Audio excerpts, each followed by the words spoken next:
Oi, oi, pessoal, sejam todos muito bem-vindos a mais uma edição do podcast Superdotação na Pele.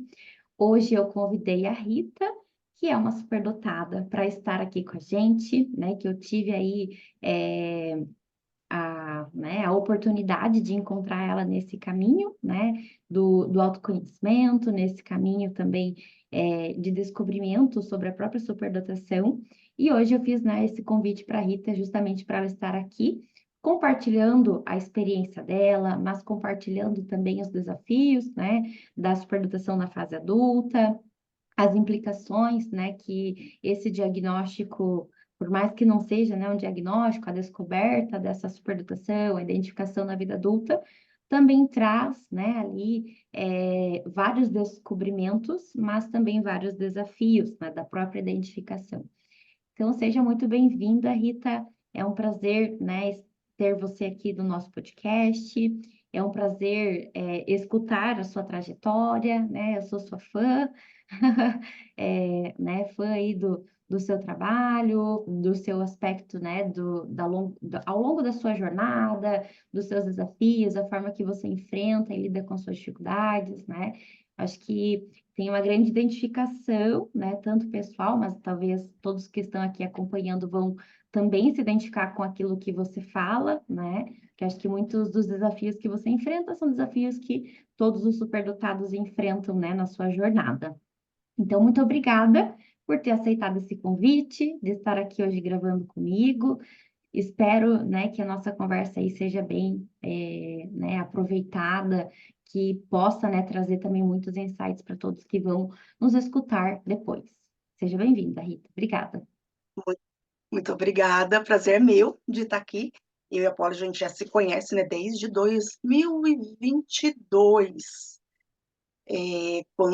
Bom, aí eu vou começar, começar desde o começo, né? E, bom, eu sou Rita Pompeu, atualmente eu moro em Santiago, no Chile, passando frio aqui, tô congelando, tenho 45 anos, tenho 3 filhos, e as minhas formações é uma salada de frutas. Eu acredito que talvez alguns de vocês também vão se identificar com isso. Eu me formei em administração, me graduei em administração, fiz pós-graduação com MBA em marketing, trabalhei um tempo em empresas, dei aula de administração, marketing e vendas. Logo após, fiz um curso de personal organizer, por curiosidade mesmo, e para aprender, né, para colocar no meu dia a dia os ensinamentos de organização, acabei trabalhando por 2 anos aqui no Chile com isso. Logo após, enjoei, porque eu sou uma pessoa que eu acredito que nessa busca a gente acaba enjoando, né, de certas coisas. Quando a gente tem curiosidade e, e vai buscando até se encaixar, a gente acaba fazendo algumas coisas, mas chega um tempo que acaba se esgotando. E eu fiquei nesses 2 anos como personal organizer e logo após eu fiz um curso de hipnoterapia, que até hoje eu sou hipnoterapeuta, acabei atendendo muitas pessoas e durante a pandemia acabaram me procurando muitas pessoas que precisavam trabalhar, atender por internet, já que não poderiam atender presencialmente, pessoas que tinham vergonha de fazer vídeos, de estar na internet. E foi aí que entrou uma questão que acabou batendo comigo também. Só que na hipnoterapia eu já tinha vencido a vergonha, né? Na administração, quando eu fiz o TCC, eu não consegui apresentar o trabalho do TCC. O meu professor falou assim: Rita, eu vou te dar 10 pelo trabalho, mas você não conseguiu apresentar. Hoje eu sei que é porque eu queria fazer muito perfeito. E eu ficava buscando como que eu vou fazer essa apresentação extremamente perfeita e acabou não saindo, né? Sou perfeccionista, como vocês podem ver. É, Sou uma pessoa muito curiosa, muito exploradora, e eu acredito que isso, claro, faz parte, né, que é uma das características da superdotação. Mas essa salada de frutas das minhas formações, dos meus trabalhos, é, acabaram que me ajudando a conhecer melhor a mente humana. E eu sempre tive muita curiosidade de conhecer melhor a mente humana, de saber sobre o cérebro, como que nós funcionamos, né?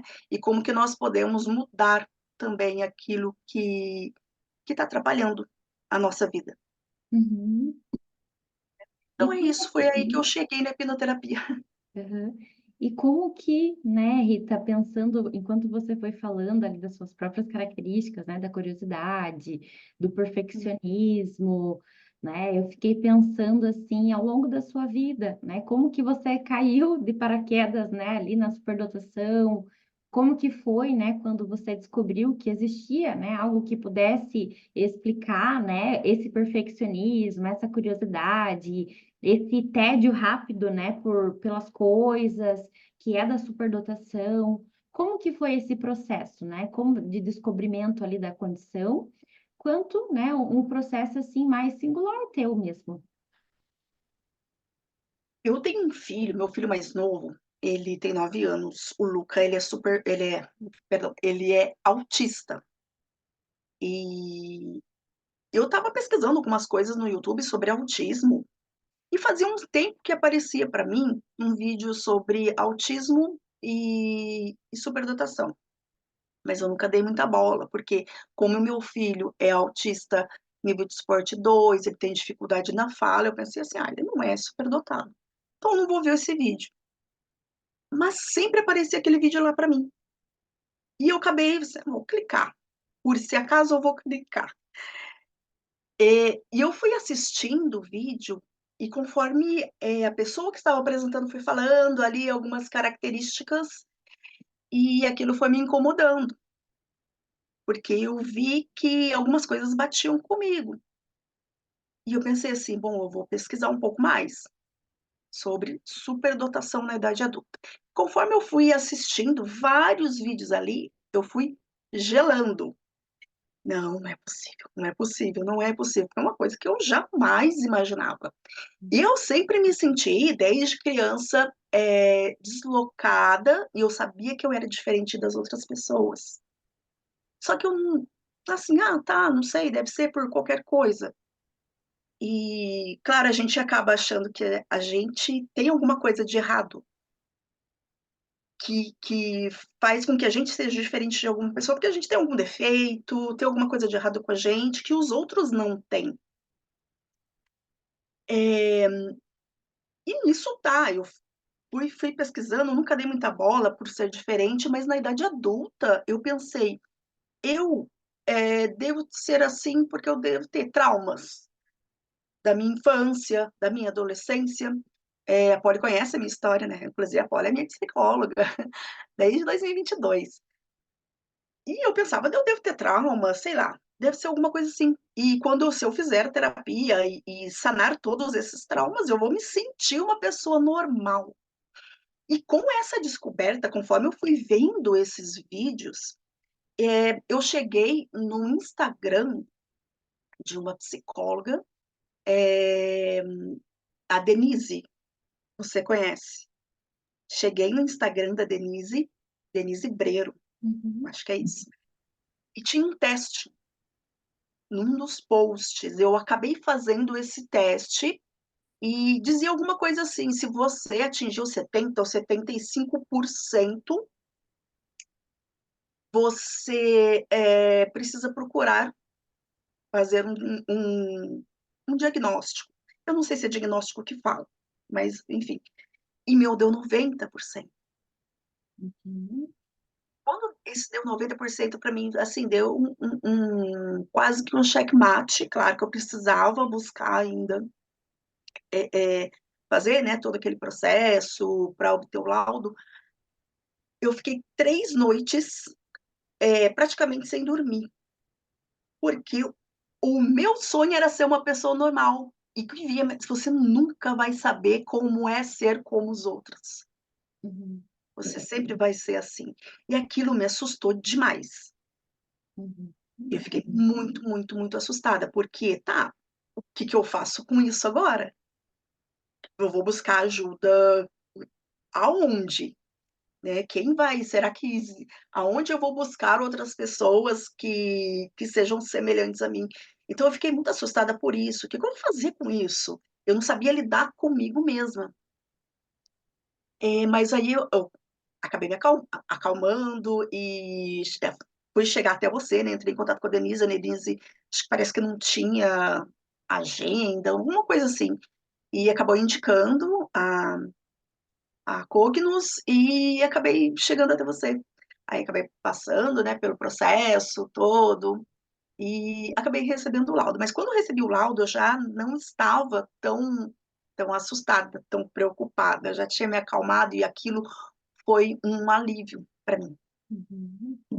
E eu fiquei pensando aqui, Rita, enquanto você estava comentando, que, né, você foi uma das primeiras pessoas ali que eu avaliei assim, como a gente estava na pandemia, né, então a nossa legislação, né, ela já autorizava o atendimento online, e depois da pandemia, né, já na pandemia começaram lá a surgir os testes informatizados, e, né, hoje eu só atendo na modalidade online, né, através dos testes informatizados, padronizados já para a modalidade online, mas, né, foi o novo, né? Então, eu acho que, assim, a nível internacional de avaliação da superdotação, né, que foi ali, não lembro exatamente quando, mas foi bem justamente nesse momento, né, que a gente estava em pandemia ainda, né, muitas coisas mudaram naquele contexto, e eu fiquei pensando aqui, né, se a gente tivesse, né, não tivesse essa oportunidade, talvez a gente nem teria se encontrado, né, nesse caminho, porque, de fato, né, você teria que buscar uma avaliação presencial aí no Chile ou aqui, né, e seria mais fácil aqui no Brasil, né, então, todo esse deslocamento, né, e esse acompanhamento que a gente vem fazendo por motivos, né, da pandemia ter mudado aí muitas coisas, né, então eu vejo que, né, possibilitou muitas mudanças e agora lembrando, né, foi minha primeira paciente ali de avaliação mesmo, no quesito, assim, de uma avaliação, né, que avaliasse uma brasileira que está morando, né, fora do país, mas a gente podia, né, porque a gente tinha ali a legislação vigente, né, isso é muito bacana. E eu fiquei pensando aqui, Rita, como foi para você, né, tanto realizar o processo de avaliação. Eu vejo que muitos pacientes, né, por exemplo, ainda mais os perfeccionistas de plantão, ficam muito ansiosos, né? Vem uma sensação que está indo muito mal nos testes, e às vezes é uma sensação que traz uma distorção cognitiva, né? Não está indo nada mal nos testes, mas aí a gente, quanto, né, ali, avaliador, não pode falar aquilo ali, porque senão o paciente vai ficar mais ansioso do que ele já está, né? Não pode contar os resultados antes. Então, como que foi, né, estar fazendo esse processo e pensando nas características do perfeccionismo, da autocrítica, né? Como que foi enfrentar, né, essas vozes críticas, esse perfeccionismo ao longo da avaliação? Eu achei que eu tivesse sido péssima em todas as questões, né. Uhum, Mas ao mesmo tempo, assim, eu me senti segura durante todo o processo, foram 8 sessões. É claro que a gente não vê a hora de ter o laudo para dar aquele checkmate, né, para saber o que que eu vou fazer agora. uhum, Será que realmente eu tenho, a superdotação ou não? Fiquei ansiosa, eh, porém, eu me senti, assim, super segura durante todo esse processo.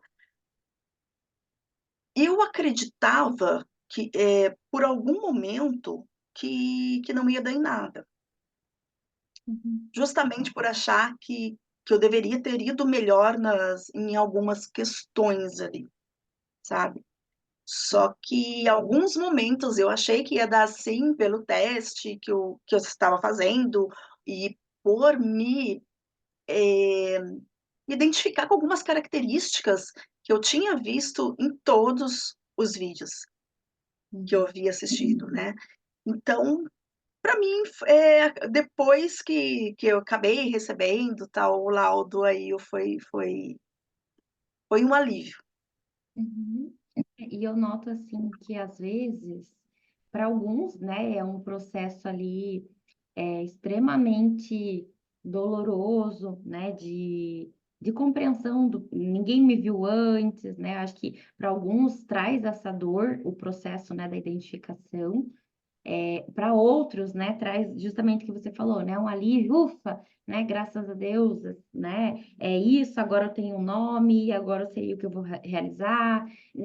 Para alguns eu vejo que dá um choque, assim, de energia, né, agora se sentem empolgados que querem revolucionar o mundo, e tem outros, né, que eu me enquadro nesse grupo desse outro, que até fica sem reação, né? Quando eu recebi a minha identificação no laudo, eu fiquei sem reação, tipo, nossa, eu fiz tantos cenários catastróficos, né? Ah, porque pode ser uma coisa, pode ser outra coisa, pode ser um transtorno, pode ser, né, um transtorno de humor, um transtorno de ansiedade, um transtorno do neurodesenvolvimento, que na hora, tipo, foi, nossa, é isso, né? Foi tão tranquilo e natural que para mim foi tipo, nossa, é isso, é como se eu falo, né, que é como se abrisse a cortina, assim, sabe? Você abre a cortina, né, no sol raiando da manhã, quando você abre a janela, tipo, nossa, é isso, é o dia, né? Então, claro, né, que depois vieram as emoções, né, as fases ali de elaboração de tudo isso, mas eu vejo que o processo, né, cada um vai ter uma reação diferente, né, frente ali à mesma notícia, né? E eu fico pensando, Rita, como que foi depois, né? Você falou ali que até antes, né, você ficou sem dormir porque, meu Deus, né, nunca conseguirei ser uma pessoa, pensar como uma pessoa, né, sem a superdotação, né, agir sem a superdotação, porque ela faz parte de tudo, né? Ela faz parte lá do seu cérebro, das suas células, de tudo, de todo o seu funcionamento. É, como que foi, né, esse processo depois, assim, da identificação? Eu me senti bastante à vontade, porque logo em seguida eu me lembro que eu conversei com você se você podia me atender, né, Uhum, e a gente fazer um processo terapêutico. Então, eu me senti tranquila por isso, porque eu sabia que através da terapia, desses atendimentos, isso iria me levar a outros lugares. Como o grupo, por exemplo, agora, né, que eu estou ali no grupo com outras pessoas, e acabar conhecendo outras pessoas, saber que existem outras pessoas que têm as mesmas características que você, não em 100%, mas muitas, e você pertencer a um grupo é super importante, ainda mais quando você tem algo que a grande minoria das pessoas tem. Então, não é tão fácil eu encontrar um vizinho ou num grupo de algum curso ou qualquer outra coisa que eu vou fazer, alguém com a característica parecida com a minha, que seja superdotado. Isso não é tão fácil, né? E isso acabou sendo muito reconfortante para mim,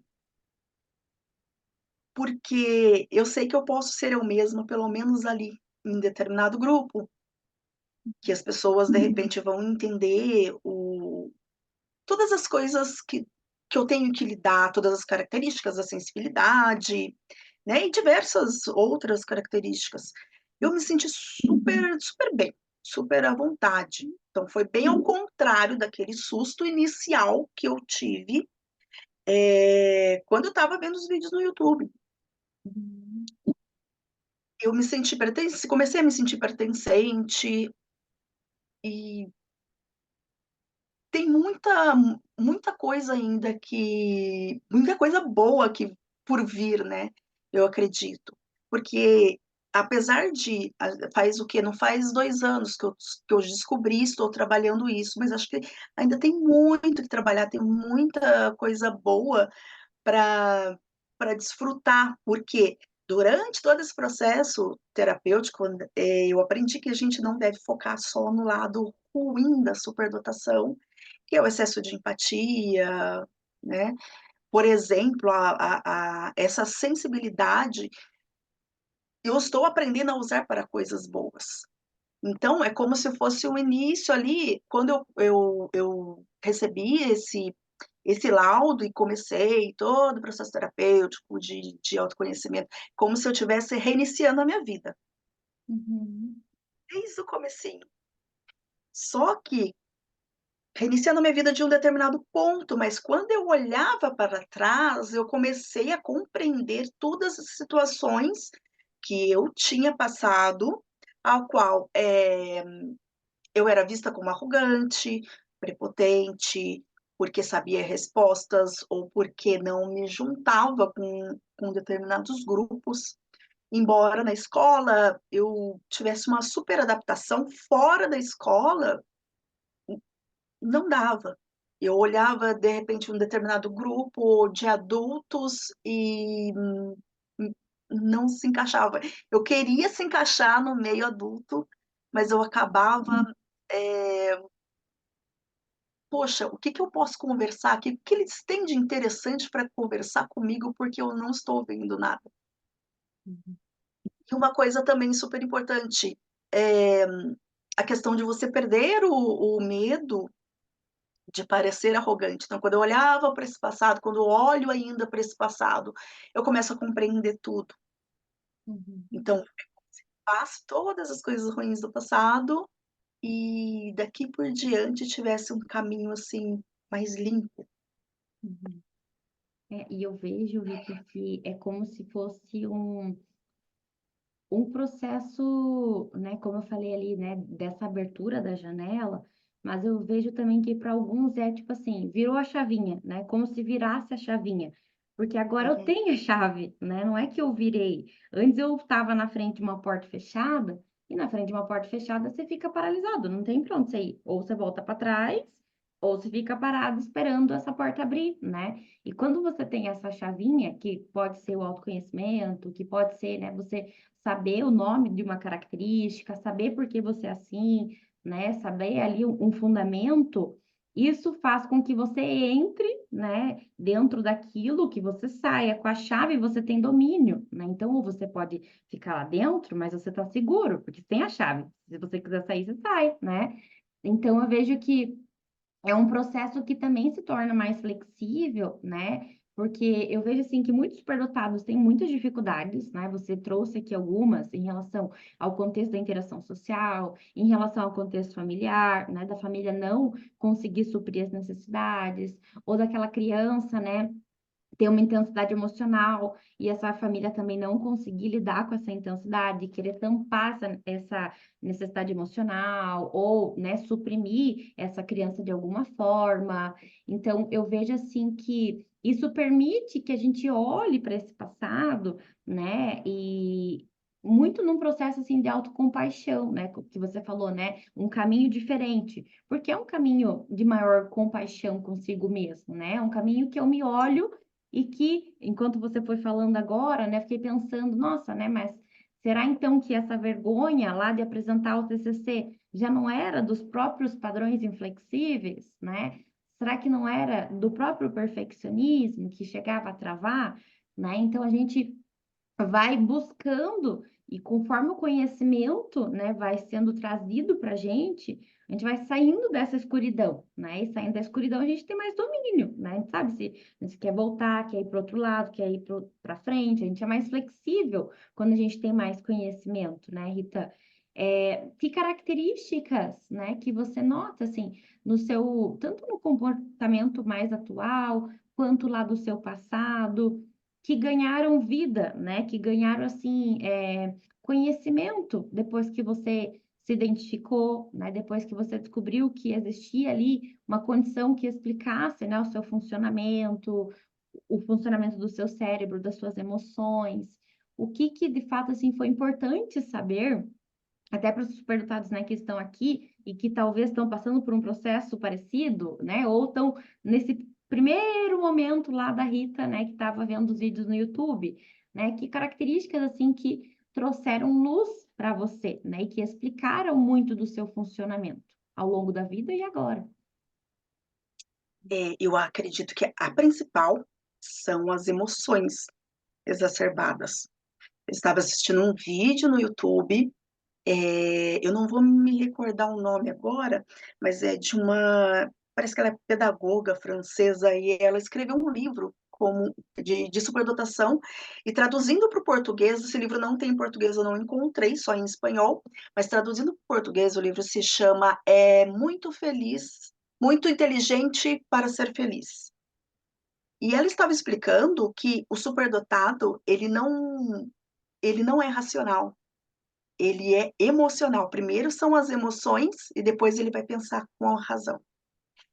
Então, essa questão da emoção, emoção exacerbada, foi a principal característica que eu me identifiquei. E, e que eu tinha mais estranheza, porque eu observava outras pessoas e via que elas não tinham essas emoções tão exacerbadas como eu tinha. E fora isso, é o próprio perfeccionismo, é a questão de enxergar além do que as outras pessoas enxergam, né? De repente, busca soluções para problemas, né? Tem a ver com essa questão de enxergar além. É, a inteligência é algo que eu sempre acreditei, porque as pessoas falavam para mim, eu escutava muito isso durante a minha vida. Uhum. E aí depois, né, que eu fui descobrir esse porquê que as pessoas falavam, Rita, você é inteligente, você é inteligente. Escutava de professores, escutava de pessoas, outras pessoas adultas. Então, acabou dando um checkmate também para mim. Outras características, em relação ao perfeccionismo, que era resultado de muita pesquisa também, muita pesquisa. Eu gosto muito de estudar o pensamento arborizado também, né? E eu acredito que isso acaba resultando no perfeccionismo, porque eu sei que sempre dá para saber mais e sempre dá para fazer melhor. Agora, em relação a várias outras características, assim, eu acredito que coisas que eu já fui trabalhando, né, em relação ao autoconhecimento também. Mas essas foram as principais. Uhum. Sim. E eu fiquei pensando aqui, Rita, em relação, né, à sua pequena versão, né, tendo ali todas essas características, né, você falou ali das emoções exacerbadas, de uma perspectiva, né, de olhar e ver além, conseguir ter uma percepção aguçada daquele ambiente, das coisas, das intenções das pessoas, da inteligência, né, do perfeccionismo. Como que isso foi, né, lá no seu passado, né, em relação assim, tanto aos padrões da época, né, porque a gente está ali em épocas diferentes, né, eu acho que como que como que a pequena Rita, né, que é a Rita criança, como que ela sobreviveu, né, com todas essas características a esse contexto, né, do passado. E isso te gerou algum tipo de sofrimento, né, ao longo da vida? Você falou, né, da sensação de não pertencer. Isso gerou algum sintoma, né? A gente sabe que, por exemplo, o perfeccionismo é a grande razão da ansiedade de performance, né? Isso te levou a algum tipo de sofrimento, né, por não olhar para essas características e não compreender elas, né, de uma forma assim mais autocompassiva também, que fazia parte de você? Sim, sim. Foi bastante sofrimento na infância e na adolescência, porque eu me cobrava demais e eu era extremamente curiosa. Por exemplo, na infância, eu me lembro que eu pedi dinheiro para o meu pai para comprar livros para mim. Eu tomava a iniciativa de comprar livros. E todo domingo ele ia comprar jornal num determinado lugar e tinha livros nesse lugar, era uma livraria. E eu pedia dinheiro, mas ele dava pouco, porque ele podia dar pouco. E eu comprava o livro mais simples ali que tinha. Só que aquilo não era suficiente para mim. Tinham poucas páginas com poucas. Livro infantil, né? Poucas páginas com poucas frases. E eu li aquilo em 15 minutos. E aí eu ficava esperando a hora de chegar o próximo domingo para poder comprar o próprio livro.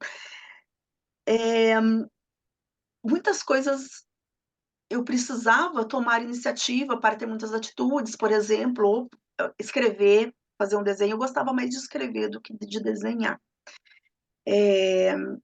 Mas não era qualquer coisa que eu poderia escrever, porque poderiam ver. Então, eu fui, durante toda a minha infância, engolindo muita coisa. Então, como eu não podia escrever, então eu tinha que pensar, tinha que imaginar e ficar no meu mundo. Na escola, eu acabava extravasando isso, não em questão em relação a estudos, porque eu nunca fui de tirar ótimas notas, e quando eu vi que uma matéria eu não iria usar aquilo para a vida, eu não prestava atenção. E aquilo não era desafiador para mim, eu não prestava atenção. Eu estudava para passar, mas em relação aos amigos, eu queria aproveitar ao máximo ali, para conversar, para dar ideias, porque fora da escola, eu tinha que viver no meu mundo. Eu lembro que uma vez eu escrevi a letra de uma música, num, acho que foi num caderno ou numa folha, não sei. E encontraram e rasgaram a letra da música. Então, eu tinha que ir engolindo, engolindo, engolindo, engolindo. Então, foi bastante difícil a minha infância. E eu não tinha ninguém ali para me socorrer. Uhum. Ninguém para que eu pudesse falar, poxa, eu quero escrever. Não tinha nenhum lugar que eu me sentisse à vontade para fazer coisas que eu quero, ler um livro. Não tinha livro dentro de casa. Então, mas chegou uma certa idade que eu conseguia ter gibi. Então, era o que tinha, era o que dava. E eu me lembro de uma vez que eu peguei um dicionário, porque a escola pedia dicionário, e dicionário eu tinha. Eu não tinha livros, mas eu tinha um dicionário. E eu peguei o dicionário, eu comecei a ler o dicionário. Eu queria decorar tudo que tinha dentro do dicionário. Uhum. E eu me achei burra, porque eu não consegui decorar todas as palavras que tinha naquele dicionário, aprender o significado de tudo aquilo. Uhum. Então tinha essas questões, e realmente é muito ruim quando você não tem ninguém para te orientar. Naquela época era muito difícil também, né, não tinha internet, era bem complicado. Não tinha internet, então não tinha informação. Uhum. Era muito difícil quem tinha acesso à informação, né. A gente está falando aqui de mais de 35 anos atrás, 40 anos atrás. Então eu fazia o que eu podia dentro das condições que eu tinha.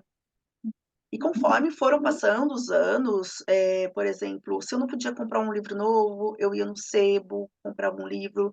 Na escola também começaram a emprestar livros na escola.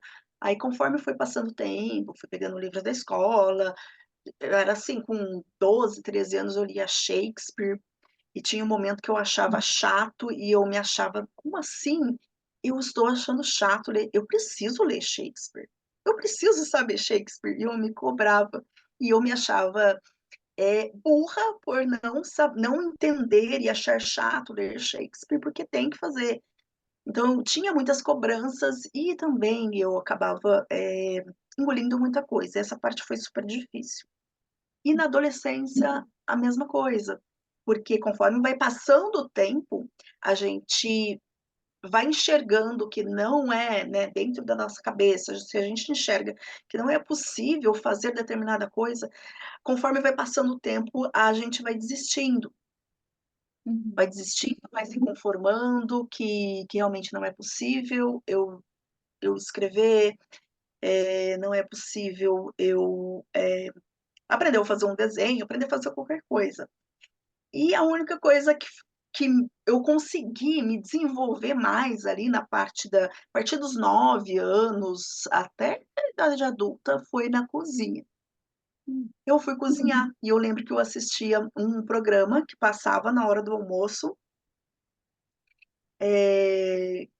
que ensinava várias receitas e eu fui assistindo ali, eu fui testando aquelas receitas. O primeiro bolo que eu fiz foi com 9 anos de idade.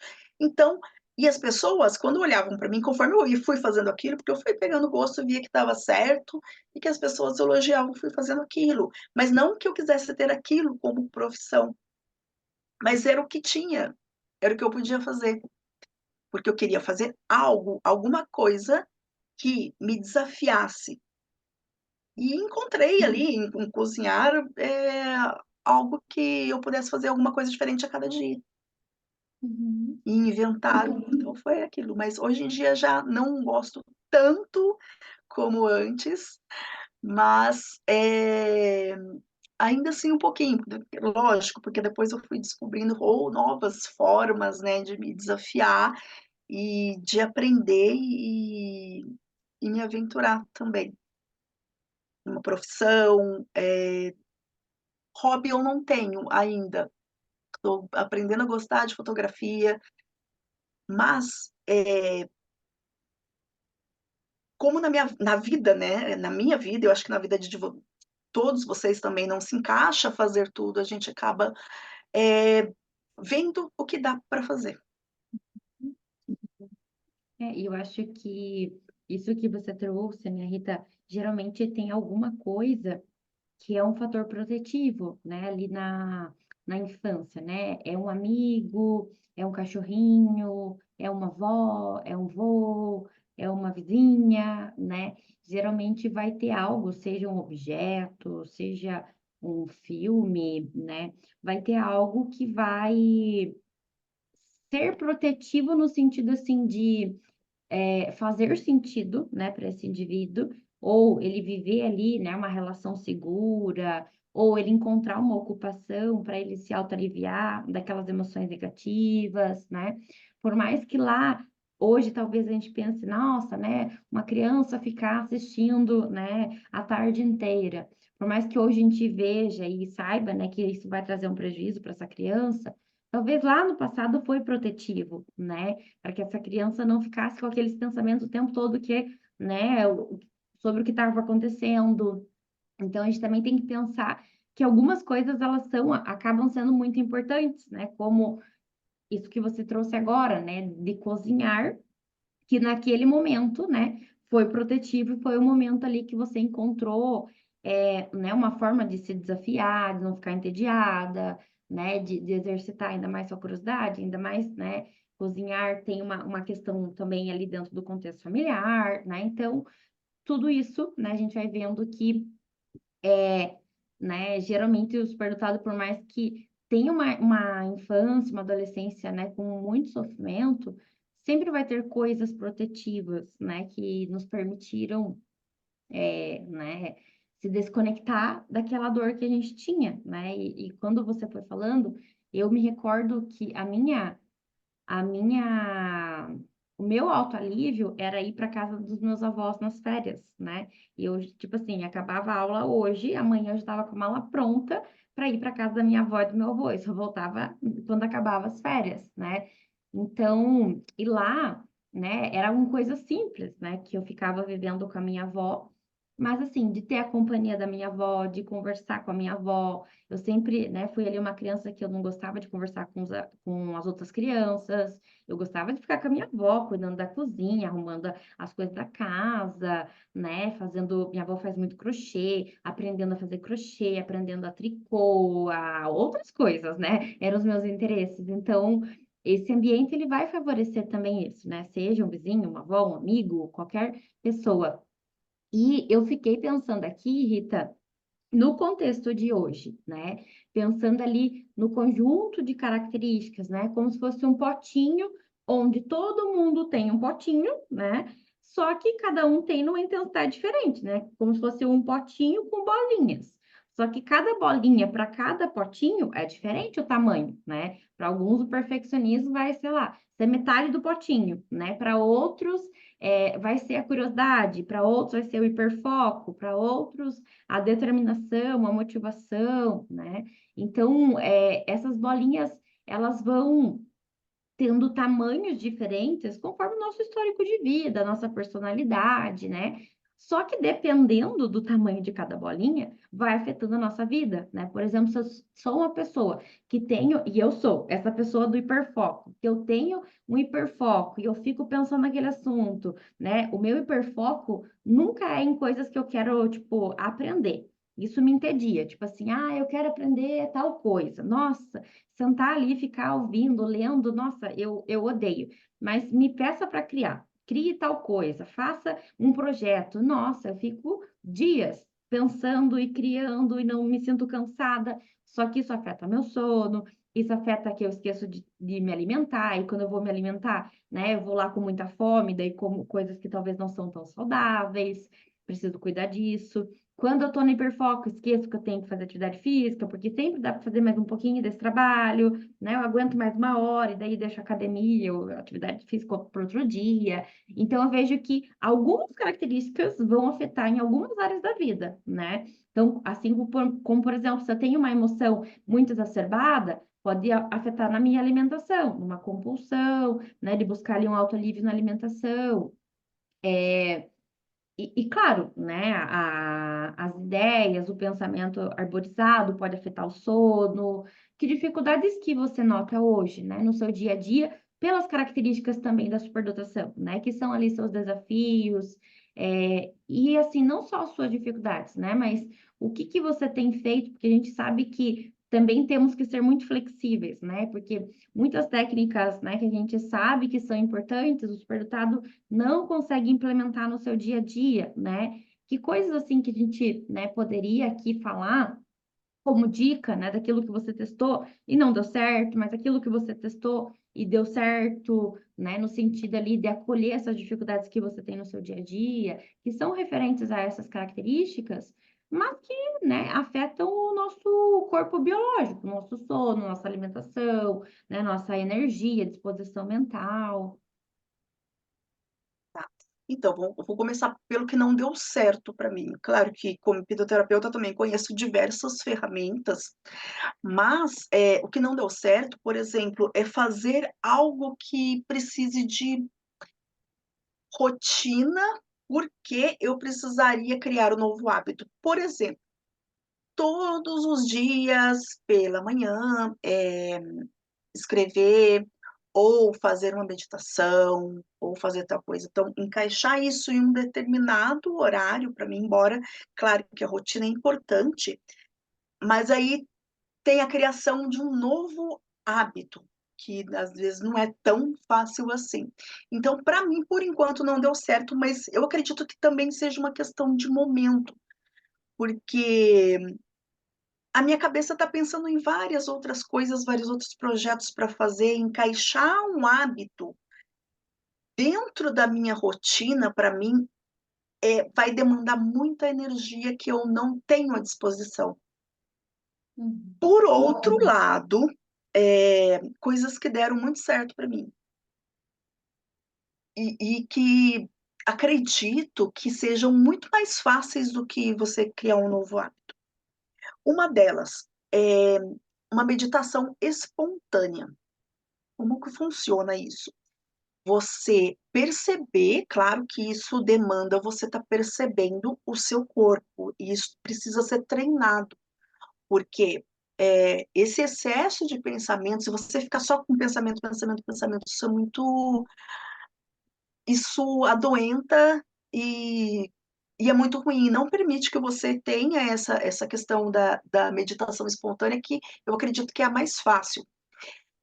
Você perceber quando você está começando a ficar ansiosa ou com excesso de pensamentos, alguma coisa está incomodando, você parar assim por segundos, o quanto você puder. Claro que a pessoa vai começar por segundos e depois, de repente, ela se prolonga um pouquinho mais. Mas isso durante o dia. Você para, respira, começa a sentir seu corpo, sente seus pés, as pernas, os braços, para trazer aquela calma de volta. Trouxe aquela calma de volta, você segue seu dia normalmente. Tem dia que não vai precisar fazer, tem dia que você vai fazer uma vez, tem dia que vai precisar fazer mais vezes. Então é algo espontâneo, você vai fazer no momento que você precisa. É claro que não pode deixar virar aquela ansiedade muito alta, né, aquele excesso de pensamentos é, muito pensamento muito rápido, você deixar e fica mais difícil. Mas quando você começa, isso é treino. Uhum. Treino que talvez por eu fazer isso já há algum tempo seja mais fácil, mas é, é melhor começar assim do que você, nunca fiz meditação na minha vida, vou sentar para fazer 15 minutos de meditação. Não vai funcionar. Uhum. E isso me ajudou bastante. E uma característica que eu tinha também, por falar nisso, é que eu achava que eu precisava fazer tudo perfeito, então se eu não fizesse 15 minutos de meditação, tinha alguma coisa errada comigo. E eu me forçava a isso. E eu aprendi que não, a gente faz o que dá, o que encaixa na nossa rotina e o que dá para fazer. Então, isso foi muito importante. Outra questão é escrever. Para mim, foi ótimo. Eu não tenho a rotina todos os dias para escrever tal coisa, mas eu não faço isso, claro, todos os dias, mas eu escrevo, eu tiro 15, 20 minutos, meia hora para escrever todas as coisas que venham na minha mente. Coisas ruins, ou que eu estou sentindo, ou alguma coisa que preciso resolver do passado, Uhum. eu vou escrevendo, escrevendo, e aquilo me alivia, eu vou solucionando aquilo dentro de mim. Então, todas as situações, de repente, alguma situação que me incomodou, gerou um trauma lá do passado, e a gente tem aquela memória muito vívida. A gente se lembra como se fosse a semana passada. E aquilo eu vou escrevendo, escrevendo, escrevendo e ressignificando aquilo. E para escrever, claro que você não vai se importar, por exemplo, se a letra está bonita, se o português está correto. Não, é escrever, ninguém vai ver aquilo. Uhum. Aí depois, até você comentou uma vez comigo, né, durante as nossas sessões, olha, pica, ou queima ou pica, ou joga fora. Então, sim, eu indico muito isso, né? Claro que se você tiver algo, você que está assistindo tiver alguma dificuldade, alguma coisa, se você, ou pode ter um caderno, ou se você achar que alguém da sua casa vai encontrar ou vai mexer, escreve na folha de sulfite e depois rasga, fica. Mas coloca aquilo para fora, porque os pensamentos depois ficam mais em ordem. Uhum. Eu acredito que até para essa questão do pensamento muito arborizado, esse excesso de pensamentos, essa escrita pode também ajudar. Uhum. Então, escreve. E outra coisa que tem que prestar muita atenção também, não ficar afirmando coisas negativas sobre você. Eu sou tímida, eu não consigo tal coisa, nunca vou fazer nada, não sei o quê. Não é isso, é colocar o que você sente. Eu sinto isso. Se há alguma coisa em relação ao passado, relata o que escreveu, como, né, você se sentiu, e coloca aquilo para fora, e vai colocando. E é importante fazer, principalmente no começo, quando você tem aquelas é, cargas mentais, você dedicar mais tempo para fazer isso, mais dias, né, para poder fazer isso. Uhum. Isso, para mim, na organização de pensamento, na parte cognitiva, está me ajudando demais. Uhum. E uma outra coisa também em relação ao sono, que é algo que melhorou, ainda tem o que melhorar. Uma coisa interessante que eu escutei também uns tempos atrás de uma terapeuta, não vou me lembrar o nome, mas ela comentou um termo, esse termo eu acredito que não é um termo técnico, porque eu pesquisei, eu não encontrei. Ela comentou sobre hibernação psicológica. Seria isso. Uma pessoa que durante o dia ela não podia fazer o que ela queria, porque tinham pessoas perto que a criticavam ou que a impediam de fazer isso, ela acaba trocando o dia pela noite. Ou ela vai acordar de madrugada, ou ela vai ficar acordada até muito mais tarde, ou acordar muito cedo e acabar dormindo menos, porque as pessoas estão dormindo. Então, à noite, enquanto as pessoas estão dormindo, eu posso fazer o que eu quero fazer. mas Uhum. de dia eu não posso. Aí, durante o dia, a pessoa fica com uma energia muito baixa, Uhum. porque o cérebro ele criou esse hábito. Talvez possa ter vindo da infância. Eu acredito que o meu veio lá do passado, né? A minha questão pode ter vindo lá do passado, porque eu tinha também o hábito de acabar escrevendo à noite, depois que todo mundo dormia, acordava de madrugada. Eu tinha insônia durante a infância. Eu acordava às 3 da manhã e dormia às 5 da tarde. Às 5 da manhã, aliás. Então, eu Uhum. acordava às 3 da manhã e aí às 5 me dava sono, aí eu dormia. Então, eu achei interessante essa questão. Talvez ressignificar isso, não agora eu posso fazer isso, e a gente precisa ter um pouquinho de coragem para enfrentar as crenças sociais também. Porque a nossa sociedade, ela não aceita pessoas de sucesso. E a gente sabe que se a gente se propor a fazer aquilo que a gente quer fazer, a gente vai fazer bem feito. E isso acaba assustando. Talvez o medo de dar certo é muito maior do que o medo de não dar certo. O medo de chamar a atenção, de ficar em evidência. Uhum. Isso assusta, acaba assustando um pouco. E, e estar num ambiente a qual você se sente pertencente, né? Como eu estou, por exemplo, lá no grupo do curso de autoterapia, da Poli, a gente está ali no grupo, eu me sinto pertencente e aquilo acaba dando forças para você, mas precisa ter coragem, porque a gente, em vários momentos, vai acabar se sentindo só, e durante toda a nossa vida a gente aprendeu coisas que faz com que a gente se diminua. Isso não é só para superdotados, são para todas as pessoas. E o superdotado, ele acaba sentindo mais isso, de repente acaba sofrendo mais com isso, porque ele sabe que se ele se arriscar em ficar em evidência, vai chamar atenção. E também acredito que muitos dos que estão assistindo vão se identificar que em algum momento da vida eles chamaram a atenção.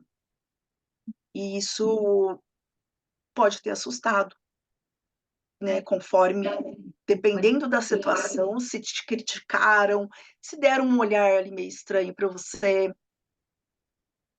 Eu vejo que também pode ser que tenham sido punidos, né, Rita? Além de ser criticados, foram punidos, né? Não, você não pode fazer isso, né? Isso é feio, ou isso é só dos adultos, né? Crianças não fazem isso. Então, eu vejo que é um reforçamento ali, né? E às vezes uma punição, assim, que a gente vem de fato alimentando. Enquanto você foi falando, Rita, eu fui lembrando assim de várias coisas que funcionam para mim também, né, para compartilhar aqui para todos que estão assistindo. Por exemplo, eu tenho vários cadernos, né? Eu tenho cadernos que aqui são os cadernos que eu coloco os posts, as ideias, os rios, aqui, mas aqui é organizado.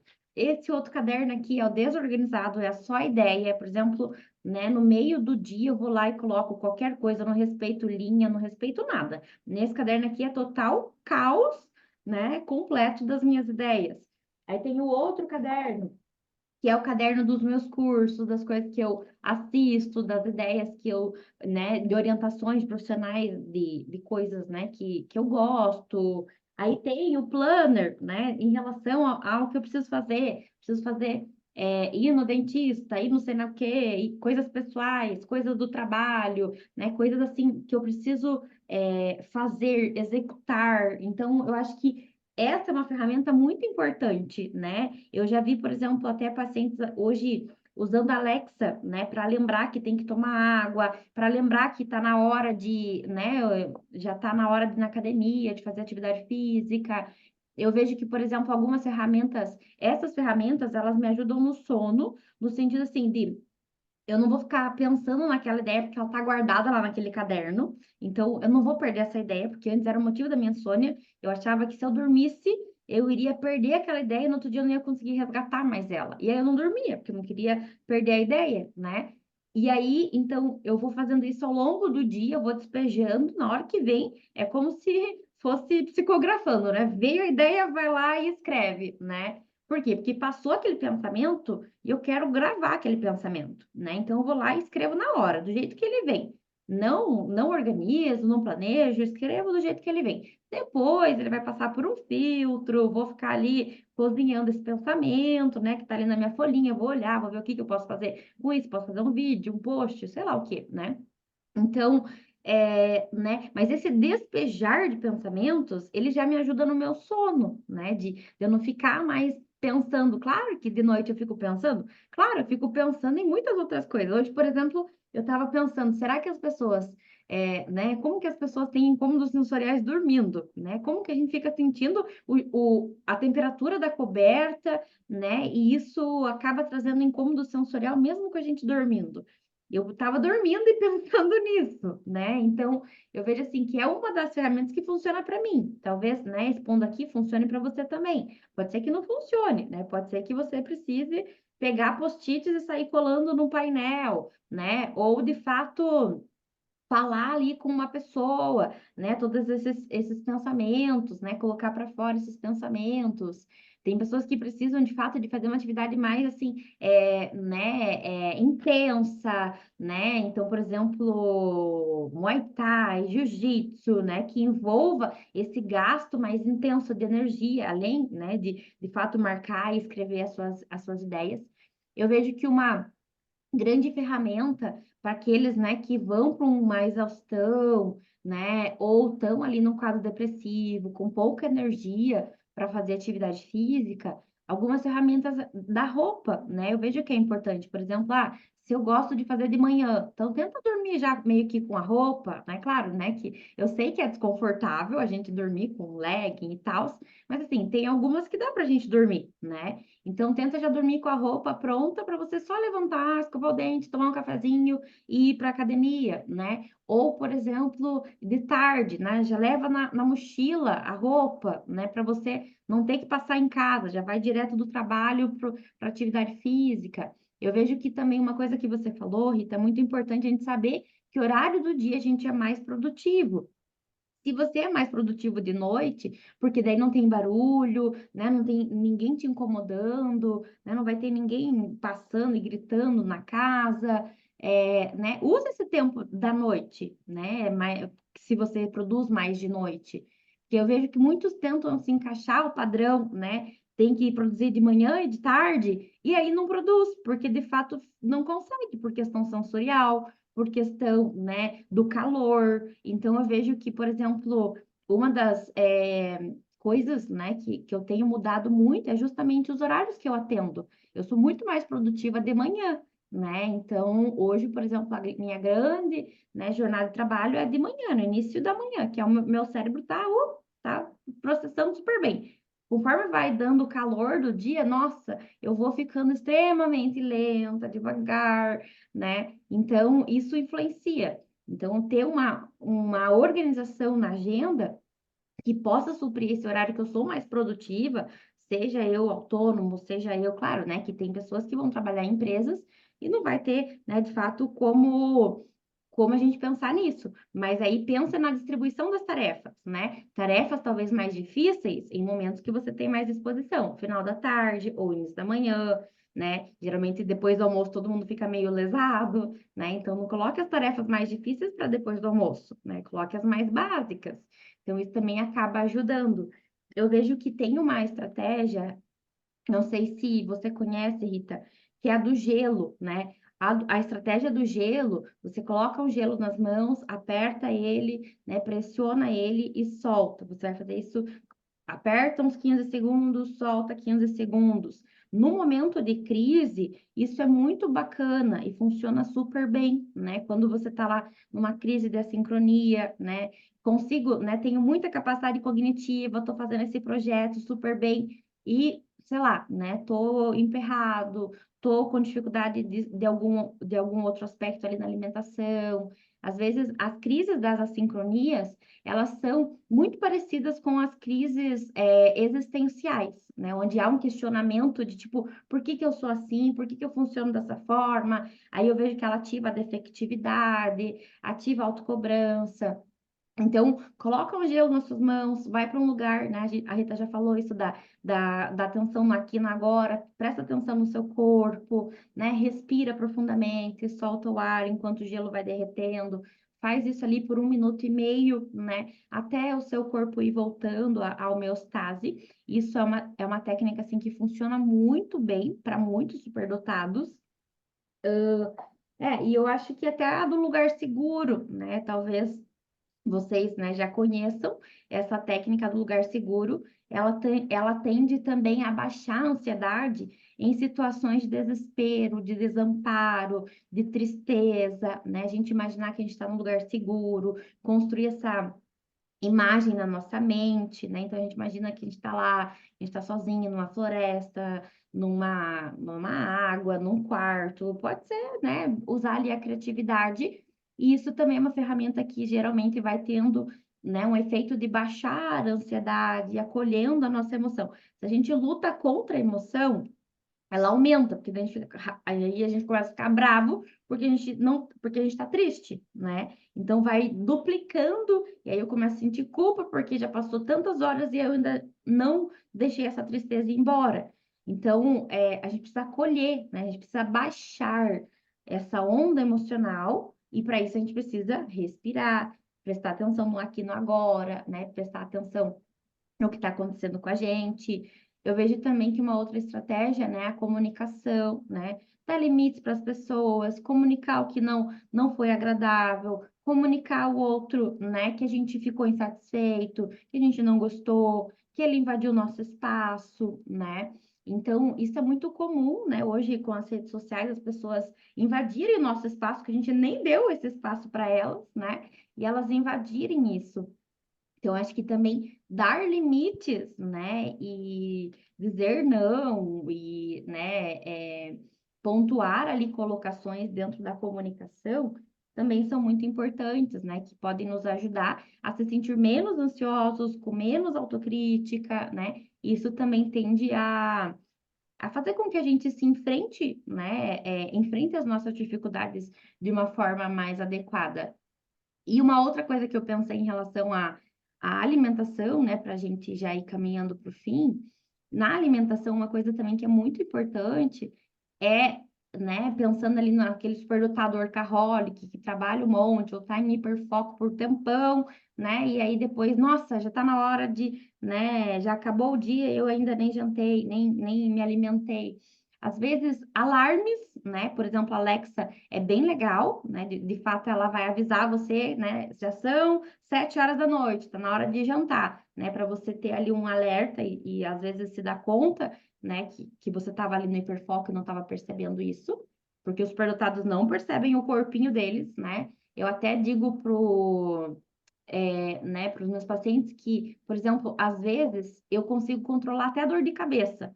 Por exemplo, eu consigo ter dor de cabeça, eu consigo controlar ela. Se eu estou com dor de cabeça e se eu estiver atendendo alguém, algum paciente, eu não sinto, eu consigo inibir ela, desconectar ela, mas é a hora que o paciente vai embora, nossa, ela vem assim com uma intensidade, é como se ela martelasse a minha cabeça de uma vez só, né? Mas eu consigo inibir e controlar ela até aquele período que eu preciso executar aquela tarefa. Isso com a necessidade de me alimentar, isso com a necessidade de ir ao banheiro, né? Muitos superdotados se desconectam quando estão em hiperfoco e fazendo, e produzindo e criando alguma coisa.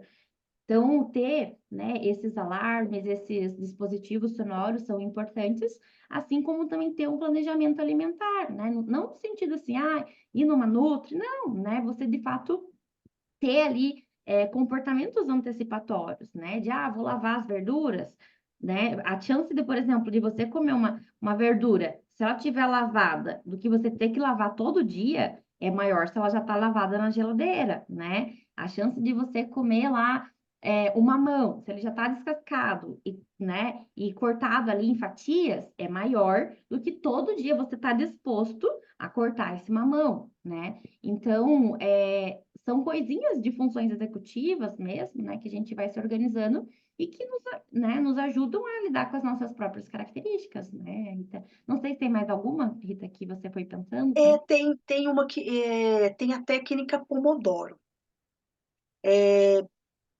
você coloca um X de tempo, se vocês pesquisarem na internet, vocês vão encontrar, eu não lembro mais ou menos o tempo. Mas, por exemplo, você, a cada 20 minutos, você coloca um despertadorzinho e ele vai tocar, você vai levantar, vai dar uma volta, respira, dá ali uns minutinhos, ou vai tomar um cafezinho, vai tomar uma água, e depois você volta e fica mais 20 minutos. Depois você vai aumentando esse tempo. Olha, eu vou ficar 30 minutos. Aqui, fazendo o que eu tenho que fazer, eu estudando, eu trabalhando, e depois vai tocar de novo. Aí você vai programando. Toca, levanta, e você começa a criar o hábito de sair um pouco desse hiperfoco, levantar para poder sentir as suas necessidades. Eu estou precisando, eu vou no banheiro, eu preciso tomar água, eu preciso sair um pouco para tomar um sol, se eu estou trabalhando ali em home office, preciso tomar a luz do dia. Isso é muito interessante também. Se vocês pesquisarem na internet, vocês vão encontrar, mas pode fazer do jeito de vocês também. Por exemplo, eu vou ficar aqui cada 20 minutos, inicialmente eu vou levantar, vou tocar o despertador para poder levantar e fazer alguma coisa. E assim você vai criando esse hábito de saindo em alguns momentos do hiperfoco. Uhum. Sim. Falando em hiperfoco, acho que eu desfoquei a câmera aqui, né? Tá meio desfocado, Rita. Tá desfocado. Deixa eu ver se volta. Não, só desligando que vai voltar. Tá aqui não é internet? Deixa só um momentinho. Tá. Uhum. Não é internet, eu não consegui dar jeito nela. Aí, Aí agora voltou. voltou. Aí voltou. É porque eu fiquei me mexendo muito. Entendi. Eu acho que é isso, Rita, né? Eu acho que a gente trouxe aí muitas estratégias. Claro, né, que talvez vocês possuam outros problemas, outras dificuldades, né, que a gente precisa daí ter um olhar mais individual, mas, né, essas estratégias que a gente falou aqui para vocês são estratégias, né, que de fato fazem sentido e fazem parte do nosso dia a dia, né? Eu gosto muito também de escrever, como a Rita falou, quando, né, eu passo por situações muito difíceis, né, onde eu tenho que vivenciar ali emoções de raiva muito intensa ou de tristeza muito intensa. A escrita me ajuda, né, a organizar os fatos, organizar o que eu senti, o que eu pensei, como que eu vou lidar com isso, os prós e contras, né? Ao invés de fato de eu ficar confabulando lá milhões de possibilidades, pega uma lista, né? Faz o prós e contras, né? De cada opinião, de cada decisão. São coisas, né, muito pequenas que podem trazer um impacto muito significativo no nosso dia a dia. Eu queria agradecer, Rita, você por ter, né, disponibilizado aqui o seu tempo para estar aqui com a gente, compartilhado, né, sua experiência de vida. Foi muito precioso, né, te ouvir, já conheci a sua história, né, como falei ali no início, né, sou uma grande admiradora do seu trabalho, da sua história, e é sempre muito bom, né, te escutar, conhecer um pouquinho mais de você, um pouquinho mais, né, também ali da sua criança interior, né, que a gente tem feito aí esse acompanhamento. Então, queria, né, dizer muito obrigada por ter aceitado, por estar aqui com a gente, compartilhando, né, todos esses ensinamentos, mas também, né, sua própria trajetória. Obrigada, Rita. Eu que agradeço, me senti muito honrada pelo seu convite também, gosto muito de você. E agradeço você e todo mundo que está acompanhando também aqui nosso podcast, seu podcast, né? E que comentem também aqui, deem um like, se inscrevam no canal da Poli, indiquem Sim, para quem vocês acreditam que tem alguma característica aí, porque vocês vão estar fazendo um grande favor, né? Um grande trabalho também de estar divulgando, porque isso é muito novo, né? Aqui no Brasil ainda existe muito mito sobre a superdotação, e cada pessoa que for se identificando é assim, é uma vitória, né? Uma vitória para os profissionais, para as pessoas que realmente estão precisando e possam estar sofrendo nesse momento, porque se sentem estranhas fora do mundo, vontade de sair correndo desse planeta, mas não sabem por quê. sim, verdade. Obrigada, Rita. Eu que agradeço. Eu gostaria, né, que você também falasse um pouquinho, né, do seu trabalho como hipnoterapeuta, como que as pessoas, né, podem te encontrar, Se, né, alguém aí quiser trocar uma ideia diretamente com você, ou quiser, né, conhecer um pouquinho mais do seu trabalho, como que eles te encontram, né? Depois eu vou Vocês disponibilizar aqui o link, né, diretamente aqui na descrição do vídeo. Eu vou colocar o link que vocês, né, chegam ali direto ao perfil da Rita, né, mas só para todos que estão aqui também saberem como eles te encontram. vocês me encontram no Rita Pompeu C, no Instagram. É o arroba do Instagram, então ali vocês podem entrar em contato diretamente comigo pelo direct. Ok, obrigada, Rita.